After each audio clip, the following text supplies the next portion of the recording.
Welcome, curious soul, to the Unknown Chronicles, where the veil between reality and the uncanny is but a whisper, and every shadow hides a secret. I am Thorne Blood Rose, your guide through the forgotten, the forbidden, and the strange. Tonight we journey into the dark corners of curiosity, where questions demand answers, and answers demand a price. In this realm, knowledge isn't free, and some truths were never meant to be uncovered. So settle in, keep the lights low, and hold your breath. The darkness is listening, and now it's your turn to hear what it has to say. Let's step into the darkness. Our next story comes from Renzo of Connecticut. This one is called Ink and Blood.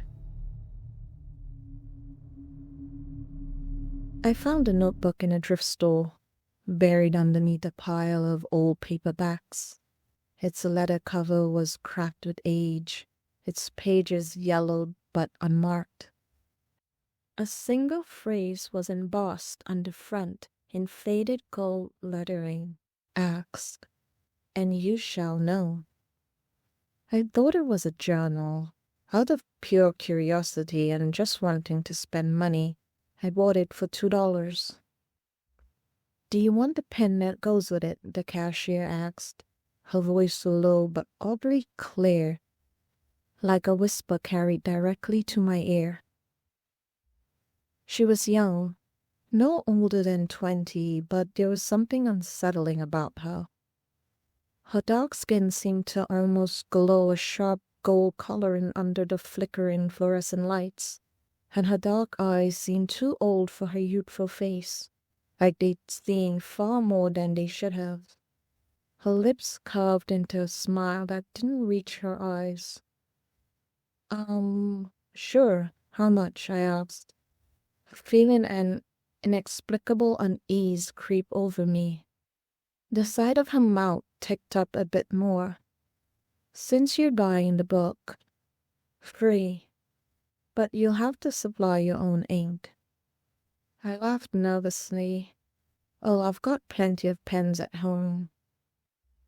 Her smile widened, revealing teeth that were just a bit too elongated. She leaned in closer, her voice dropping to a conspiratorial whisper. Not just any ink will work. It likes something special. You'll figure it out. Before I could ask what she meant, she handed me a slim black fountain pen. Its surface was smooth and cold, like polished stone, and the nib gleamed with an unnatural sheen.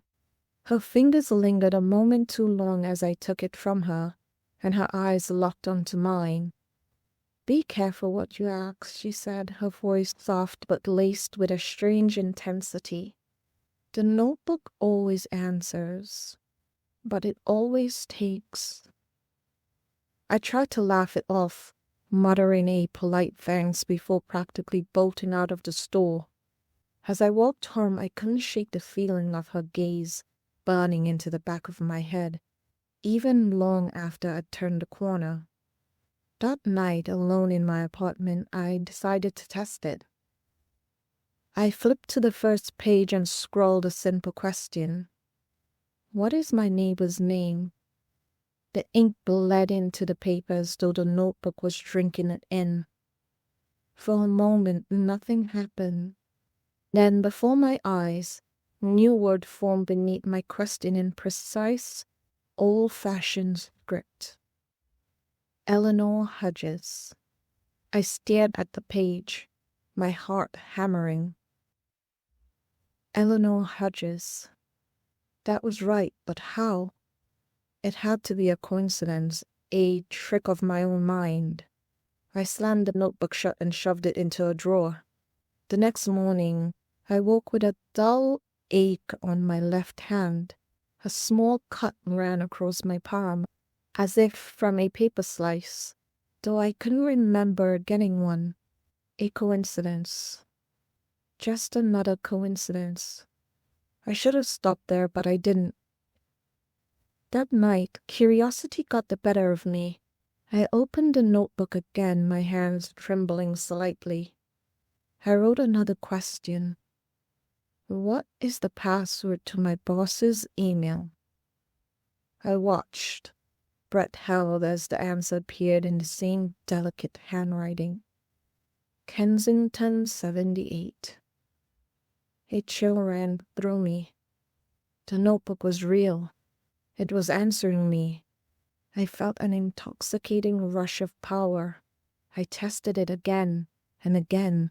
I asked for stock tips, trivia answers, lottery numbers. The notebook never failed.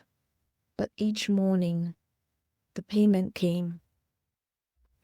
Small at first, a scratch here, bruise there, then worse. A cracked fingernail, a deep gash along my forearm. Once I woke up with a loose tooth, blood pooling in my mouth. It wasn't until a week later, as I sat at my desk late at night, that I finally figured it out. The pen wasn't working. I scribbled furiously on a scrap of paper, but the ink wouldn't flow. Frustrated, I shook it, tapped it, even ran the nib underwater, nothing. That's when I noticed the faintest red smear on the nib. I broke out in goosebumps. I remembered what the cashier said. Slowly, deliberately, I pressed the nib against the pad of my finger. It stung as the sharp tip pricked my skin, and a bead of blood welled up. I brought the pen back to the notebook and wrote a single word. Test. The ink flowed effortlessly, dark and rich. The word gleamed on the page before disappearing as if the notebook had swallowed it whole. My heart pounded as I stared at the page, realization dawning. It wasn't ink the pen needed. It was blood. Still, I couldn't stop. One night I asked it something I shouldn't have, something that haunted me for years. How did my sister die? The words inked themselves slowly, deliberately, as if the notebook was savoring the moment. You killed her. The world tilted, my vision blurred. No, that was a lie, cruel, impossible lie. I was only 7 when she died. She had drowned in a lake. It was an accident. My hands trembled as I scratched out another question. My breath ragged. How? You pushed her. I screamed and threw the notebook across the room. It landed with a dull thud, its pages fluttering open. The apartment felt colder and darker somehow. My chest ached with something heavier than fear. That night I slept fitfully, haunted by flickering memories buried deep.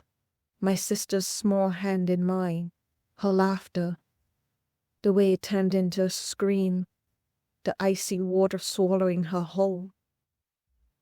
I woke up gasping. My hands were wet, not with sweat, but with lake water. The notebook laid open on my nightstand, a fresh page exposed. A new question had been written, though not by my hand. Do you want to know who is next? The ink was still drying. I couldn't move. My heart pounded against my ribs. My breath shallow. For minutes, maybe hours, I sat frozen, staring at the words. The air in my apartment felt electrifying and ominous, like a storm was building inside the walls. Finally, my trembling fingers reached for the pen and the notebook. No. I scrawled the words, my hands shaking beneath the question. For the first time, the notebook didn't respond. I stared at the blank space beneath my answer, my skin crawling. It felt like the notebook was waiting, watching. That night, I locked it in a metal box and shoved it under my bed. I tried to forget about it, but sleep didn't come. Every time I closed my eyes, I saw her face. My sister, water dripping from her hair, her lips blue and trembling, her eyes filled with fear. You pushed her. The words echoed in my mind like a mantra, growing louder, sharper. By 3 a.m. I was sitting on the floor, clutching my knees, shaking. I hadn't touched the notebook, but the payment still came. My nose bled profusely, staining my shirt. My hands ached with a sharp, stabbing pain like nails driven into my flesh. Then I heard something. At first it was faint, almost imperceptible, like the humming of a distant conversation. But it grew louder, clearer. I could hear my name, repeated over and over, as if a chorus of unseen voices were calling me. I couldn't take it anymore. I grabbed the box, pulling the notebook from it. I stomped into the kitchen, turned on the stove, and threw the notebook right onto the stovetop. The letter blackened as the flames licked at it. Smoke filled the room, acrid and choking. But the whispering didn't stop. It grew deafening, a thickening shrill, until I was on my knees, covering my ears. I finally reached up, turning off the fire when the smoke alarm began to blare. The notebook was untouched, sitting pristine on the stove. But as I touched it, I pulled my hand back. It was beyond hot. I sat on the kitchen floor, humming, trying to drown out the whispers. When I reached for the book again, it was warm to the touch. I don't know why I opened it again. Maybe I had no choice. Maybe it had already sunk its claws too deep into me. I turned to a fresh page and scribbled desperately, "What do you want?" The response came immediately. "You know." The words burned into the page, smoking slightly. My vision blurred with tears. I thought I was in control, that I could outsmart it, but I was wrong. The last payment was the worst. I woke up the next morning, my left hand completely gone. No blood, no wound, just smooth, unbroken skin where it should have been. The notebook was on my bedside table, its cover unmarked, its pages blank, waiting. The voices never left. They're louder now. The whispers, constant. Have stopped eating, stop sleeping. The notebook sits open, daring me to ask again. And I will, because I have to know. Who?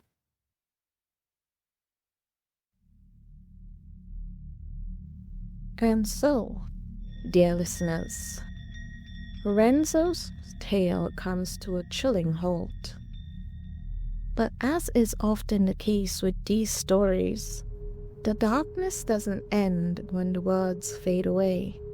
That notebook, still out there, somewhere, waits for its next victim. Perhaps it's already found one. Maybe it's you, sitting comfortably in the safety of your home, unaware that something or someone is listening, watching, waiting for you to dare to ask the wrong question. Do you think you could resist it? The promise of answers, of secrets revealed, of power in your hands? It's so tempting, isn't it? The notion you can simply write a question and receive a clear, concise answer. Would you consider it a gift? But as Renzo learned the hard way, the price is never what you expect. Answers are only the beginning. The consequences, they are the true payments. We all have our dark corners, things we would rather not know, questions we never dare to ask. And yet, what if the notebook could help you answer them? What if it could reveal things about yourself, about others, about the world you thought you knew, but at the cost of your very soul? How far would you go? How much would you sacrifice in exchange for knowledge? Remember, there's always a price, whether it's a scrape on the hand, a whispered torment in the dark, or something far, far worse. You might think it's all just a story, something invented to send a shiver down your spine. But the truth is, we can never truly be sure, can we? The world is filled with mysteries, and sometimes they find us, even when we do not seek them out. So ask yourself this: what would you do if you found a notebook like Renzo's? Would you open it? Would you write? Or would you walk away, leaving it to someone else to make the payment? For the unknown is always waiting, and tonight, perhaps, it's closer than you think. Thank you for tuning in tonight. This has been Thorne Blood Rose, guiding you through another tale of the Unknown Chronicles. Until next time, my brave seeker of the strange. Until next time, when the veil is drawn back once again, and we step together into the darkness. Keep your eyes open and your wits sharp as we continue our journey into the depths of the unknown. Remember, the shadows are closer than you think. Good nightmares, and sleep tight, if you can.